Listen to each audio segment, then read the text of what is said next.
오케이, 네, 잘 지내고 계시죠? 네, 자, 오늘은요, 이재명 경기도지사의 민생 현안 1호 사업이었죠. 안양 연녀마을 시민공원 조성 사업이 어떻게 진행이 되고 있는지 한번 공부를 좀 해보도록 하겠습니다. 이 지역에 안양 연녀마을에 살고 계신 분들은 아마 초미의 관심사이기 때문에 잘 알고 계시겠지만, 전국 단위에서 이 안양 연녀마을에 관심을 가지고 계신 분들은 아마 많이 걱정도 되고 고민도 좀 하고 계실 거라고 생각합니다. 현재 그때 당시에 이재명 경기도지사가 부임하기 전에 이 안양 연녀마을은 그야말로 정체 상태였죠.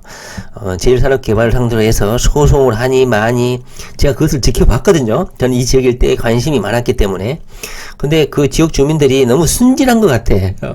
초등학생 어머니들이어서 그럴 수도 있고, 법적으로 하려고 하고 있는 거야. 법으로, 소송으로.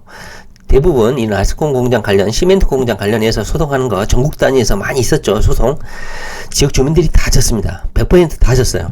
그런데도 꼭 연년말에서는 지역 주민들이 소송으로 하려고 하더라고요. 그래서 제가 한번 카페에 한번 말씀을 드린 적이 있었어요. 이거는요, 소송으로 해서는 절대 안 됩니다. 이재명 경기도지사라는 독특한 정치인이 있거든요. 이 사람은 썽깔 있는 사람입니다. 부정부패, 불의에 참을 수 없는 그런 약간 독특한 정치인이니까 이재명 경기도지사한테 한번 민원을 제기해보세요. 이재명 경기도지사 그래서 도지사 그 선거 당시였던 걸로 기억이 나는데 민원을 한번 받았거든요. 경기도 그 홈페이지에서. 그래서 제가 링크를 한번 걸어준 적이 있었고, 그때 당시 아마 1호 민원으로 채택이 됐어요. 왜냐면 안양 연년마을 일대 주민들이 상당히 많거든요. 그래서 최다 민원으로 접수가 돼가지고 이재명 경기도지사가 방문을 했지 않습니까? 연녀마을 방문을 했어요. 1호 민원이라고. 그래서 역시 이런 문제는 정치적으로 해결해야 된다. 제가 이거 방법을 한번 말씀드린 적이 있었는데 잘 해결이 된 것 같아요. 자, 그런데 이재명 경기도지사가 대법원 소송 때문에 거의 1년 2년 이렇게 시달리다 보니까 그때 당시에 민생현안 1호로 3자 협의체, 4자 협의체 이렇게 채택이 됐지만 제대로 진행이 못 됐죠. 그리고 제1산업개발 입장에서는 여기에 안양시 공무원이 업체 관계자로 근무를 하다 보니까 안양시하고 유착관계로 있는 업체다 해가지고 그 부분도 제발 좀 언급 좀 해달라고 제가 말씀드린 적이 있는데 정말 플레이를 잘 못하시는 것 같아요. 물론 근데 연년마을 어머니들이 시위도 하고 민원도 이렇게 적극적으로 하는 바람에 잘 해결이 되고 있는 것 같아요. 그런데 현재 제1산업개발 쪽에서는 대법원에 소송도 제기를 했고 승소까지 간 것 같아요. 그래서 마을 대표 어머니를 상대로 해서 소송도 하고, 그다음에 연년마을 주민들이 십시일반 돈도 모아가지고 소송 비용으로 현재 충당도 하고 이런 모양인 것 같습니다. 이게 공적인 이유로 시위를 하고 민원을 제기하고 했기 때문에 아마 제1산업개발에서 패소할 거라고 저는 생각해요. 물론 대법원까지 가서 소송에서 승소를 했기 때문에 영업손실 부분에 대해서는 아마 경기도에서 일정 부분 보상을 좀 해야 되긴 하겠지만 아마 경기도 입장에서는 소송까지 가지는 않고 아마 협의 단계에서 아마 마무리하지 않을까 하는 생각이 듭니다. 그때 당시에 공공 아파트 여기 들어온 것도 막 감사하다 이랬었는데 결론은 그린벨트 훼손지를 복구를 해가지고 시민공원으로 만들겠다 이런 식으로 결론이 됐습니다. 2020년 2월 달에 시민공원 조성 결정이 났죠. 그리고 현재는 2020년 11월 25일 수요일입니다. 오늘은. 자, 현재는 어떤 상황이 진행되고 있는지 한번 보도록 하겠습니다. 2020년 2월 달에 경기도에서 보도한 자료 안양 연년마을 아스콘 공장을 시민공원으로 조성하기로 결정했다. 이재명 경기도지사의 민생 현안 1호. 자, 1호라는 그 무게감 때문에 이재명 도지사님도 절대로 이것을 아마 외면할 수 없는 아주 중대한 사안이 됐습니다. 비포 대기 오염물질 유발 아스콘 공장을 애프터 4만여 규모 친환경 시민공원으로 조성하겠다. 이런 보도자료를 배포하기도 했었죠. 그때 당시에 시민공원 조성하겠다는 이 조감도가 이 시민공원으로 조성하겠다는 이 조감도가 지역 주민들, 연현마을 주민들을 감동을 시켰죠. 눈물 흘리는 연현마을 주민들도 많았죠. 여기가 초등학교죠. 초등학교. 그리고 여기가 아이스크림 공장 부지였는데 이것을 랜드마크 시민공원으로 조성하겠다.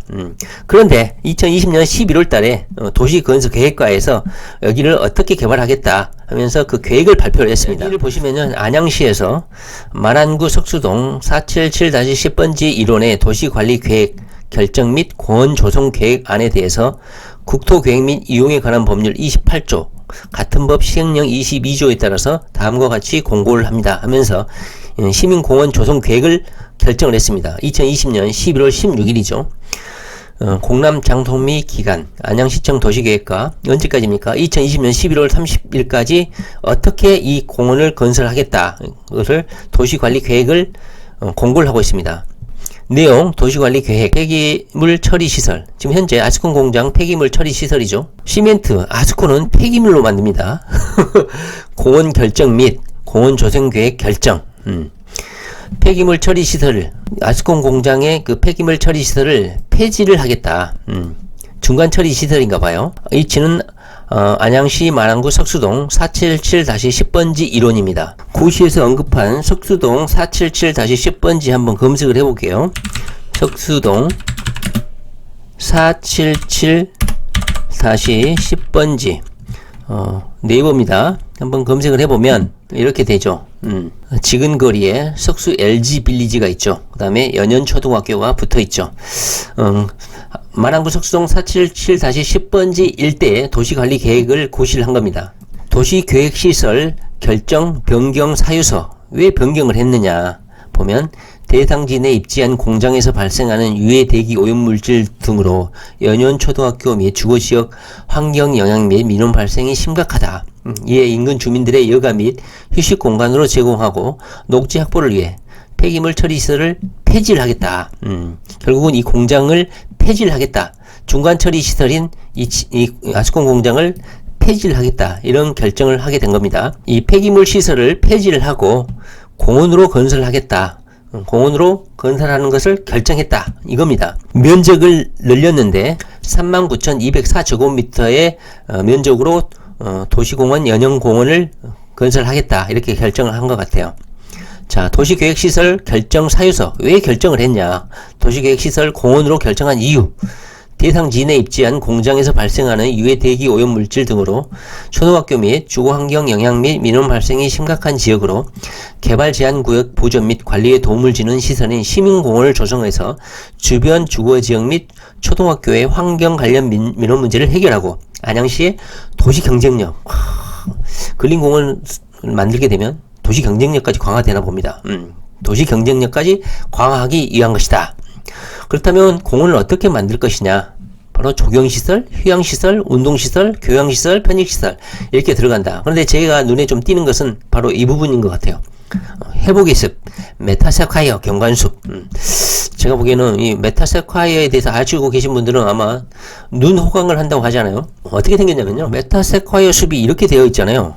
큰 나무들이 가로수길에 쭉 심어져 있어가지고 나무 냄새를 맡으면서 산책을 할 수 있는 그런 공원으로 조성하겠다는 겁니다. 상상만 해도 그냥 행복해지지 않습니까? 자, 오늘은요 경기도지사 이재명 지사님의 민생현안 1호 사업인 연현마을 아스콘 공장 시설을 폐기물 시설을 중지하고 도시계획시설로 시민공원을 조성하기로 했다. 11월달 현재 공고 상태고 11월 30일까지 시민들에게 공고 열람 상태다. 이 부분을 한번 같이 공부를 해봤습니다. 연현마을 주민들 고생 많이 하셨고요. 이재명 도지사가 관심 가지고 있기 때문에 잘 해결될 거예요. 네, 부동산 공부 열심히 하시기 바랍니다.